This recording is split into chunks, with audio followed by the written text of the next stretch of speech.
हम सिद्धांत तो नहीं कह रहे हैं कि ये आप करना चाहते हैं करिए, मगर आपने सेलेक्टिव तरीके से बिहार को छांटा।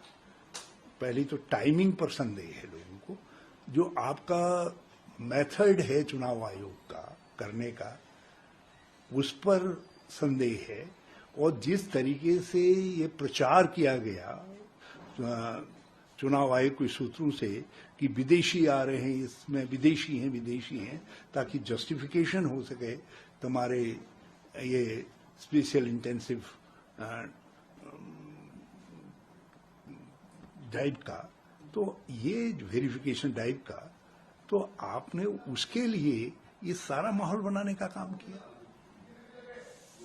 यदि आप करिए तो पूरे देश में करिए, 1 साल पहले करिए, जहां चुनाव होने वाले हैं राज्यों के, एक सवा साल पहले ये काम हो जाना चाहिए।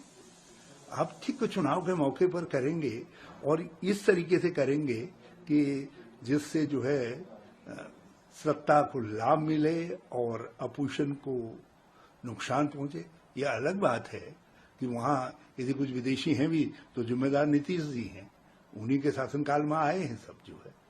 यदि कुछ हैं तो, लेकिन इसको लॉ, वहां की law and order enforcing machinery क्या कर रही है? ये चुनाव आयोग का जो काम है वो लोगों को वोट बढ़ाना है, वोट डालने के लिए प्रोत्साहित करना है। और आप गरीब ग्रुप, जो लोग साक्ष्य नहीं जुटा पा रहे हैं, जिनके पास केवल आधार कार्ड और दूसरे ऐसे राशन कार्ड आदि हैं, तो उनको आप कह रहे हैं नहीं ये तो प्रूफ ही नहीं है, आप दूसरे प्रूफ लाइए। तो ये एक नई परंपरा आपने प्रारंभ कर दी है और केवल बिहार के लिए की है। इसलिए यह अंदाज लग रहा है कि चुनाव आयोग के सहारे बिहार का चुनाव चुराने का षड्यंत्र हो रहा है। इसीलिए मैं कल समाचार देख रहा था कि आरजेडी इत्यादि इतने ज्यादा सशंकित हैं कि वो कुछ और विकल्पों पर भी विचार कर रहे हैं। सर, आपने